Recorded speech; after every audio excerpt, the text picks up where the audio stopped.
नमस्कार, मी श्वेता अंकले. तरुण भारतच्या न्यूज बुलेटिन मध्ये आपल्या सर्वांचे स्वागत. आता पाहूया ठळक घडामोडी. साऱ्यांचेच लक्ष लागून राहिलेल्या बेळगाव जिल्हा सहकारी बँकेच्या अध्यक्ष उपाध्यक्ष पदासाठी आज बुधवारी बिनविरोध निवड प्रक्रिया पार पडली. नूतन अध्यक्षपदी रायबागचे आप्पासाहेब कुलघोडे तर उपाध्यक्षपदी सुभाष ढवळेश्वर यांची एकमताने निवड करण्यात आली.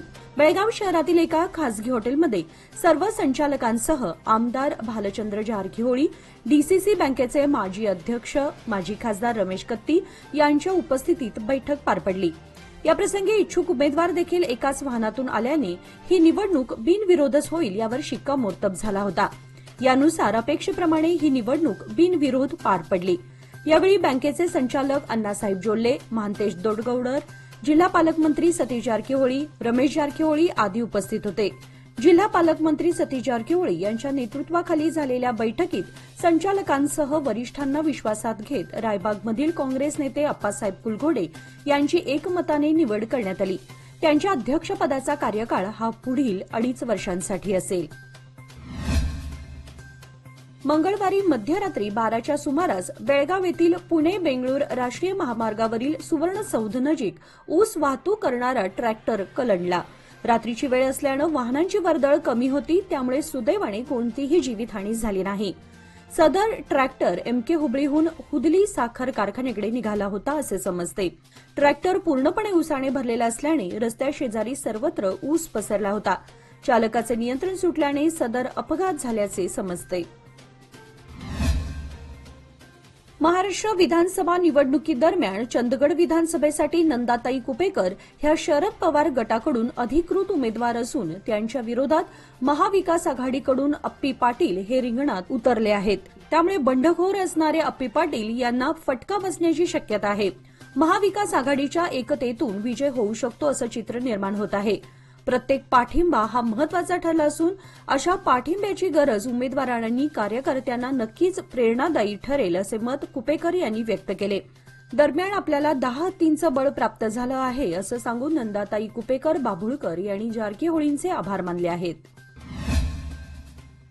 यंदा भात पोसवण्याच्या कालावधीत परतीच्या पावसाने जोरदार हजेरी लावली. यामध्ये भात पिकाचं मोठ्या प्रमाणात नुकसान झालंय. बहरून आलेली पिके परतीच्या पावसाने जमीनदोस्त झाली. उर्वरित भात पिके कापणी करून त्याची सुगी करण्यात बळीराजा व्यस्त आहे. मात्र बुधवारी दिवसभर ढगाळ वातावरण दिसून आल्यानं बळीराजा पुन्हा एकदा चिंताग्रस्त बनलाय. ऐन सुगी हंगामात ढगाळ वातावरणानं डोकं वर काढल्यानं आता सुगी हंगाम साधायचा कसा याची चिंता शेतकऱ्यांना लागून राहिली आहे. बेळगाव येथील मराठा मंडळ इंग्रजी माध्यम शाळा खादरवाडी येथे सार्वजनिक शिक्षण खाते व क्रीडा विभागातर्फे जिल्हास्तरीय क्रीडा स्पर्धेचे आयोजन करण्यात आले होते. या स्पर्धेमध्ये बैलहोंगल, रामदुर्ग, खानापूर, सौंदत्ती, कित्तूर अशा अनेक तालुक्यातून 250हून अधिक मुलामुलींनी सहभाग घेतला होता.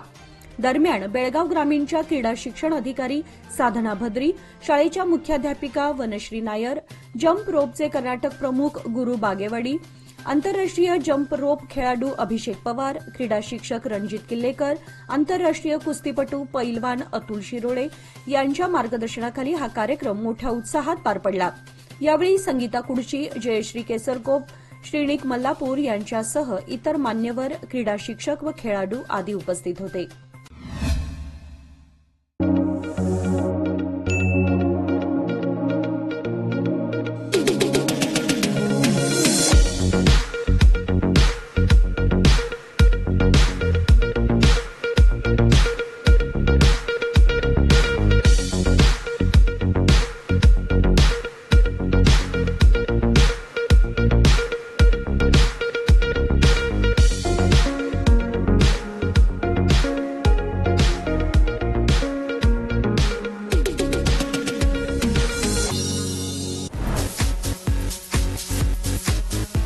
तरुण भारत प्रेझेंट्स घरकुल real estate and construction material exhibition 2024 the 11th edition organized by Rotary Club of Venugram Belgaum and Consulting Civil Engineers Association Belgaum with diamond sponsorship Priya Shakti Steels.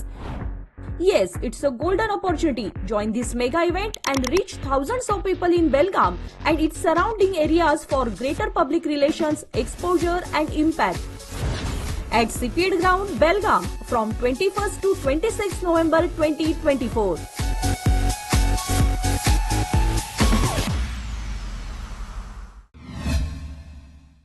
Kagwad येथील वकील संघाच्या वतीने न्यायालय इमारत बांधकामासाठी जागेची मागणी होत आहे. हे रास्त आहे, याकरिता मी तुमच्या पाठीशी आहे.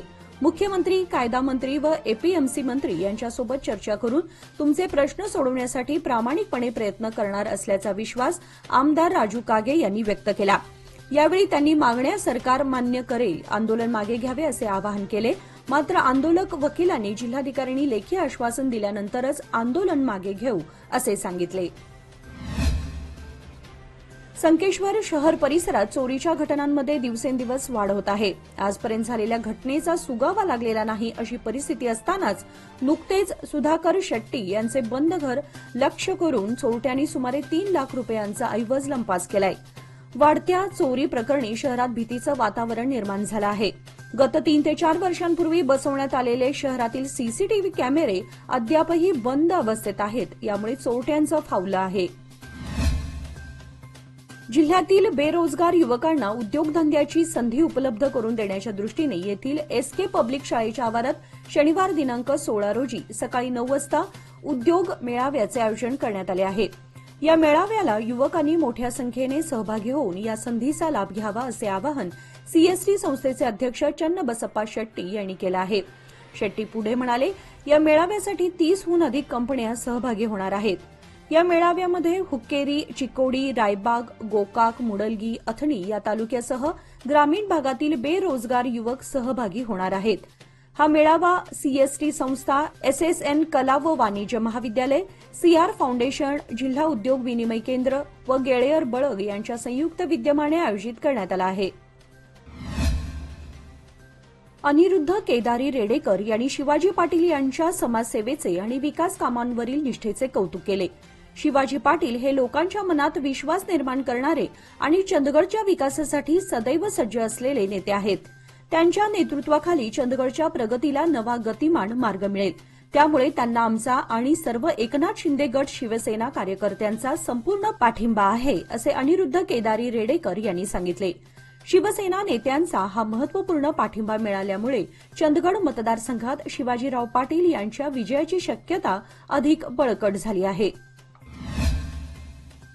चंदगड विधानसभा मतदारसंघातील महाविकास आघाडीच्या अधिकृत उमेदवार नंदाताई कुपेकर बाभुळकर यांच्या प्रचारार्थ खासदार डॉक्टर अमोल कोल्हे यांची मुलुक मैदान आज धडाडली. यावेळी अमोल कोल्हे म्हणाले की गुलाबी गँग दोन्ही मतदारसंघात सक्रिय आहे. त्यांनी चोरी केली आहे, जनता त्यांना जागा दाखवणार, असे वक्तव्य अमोल कोल्हे यांनी महाविकास आघाडीच्या डॉक्टर नंदाताई यांच्या प्रचारार्थ आयोजित केलेल्या महागाव येथील आजच्या रेकॉर्ड ब्रेक सभेमध्ये केले. यावेळी सभेसाठी हजारोंच्या संख्येने युवक युवती यांच्यासह महिलांची उपस्थिती लक्षणीय होती.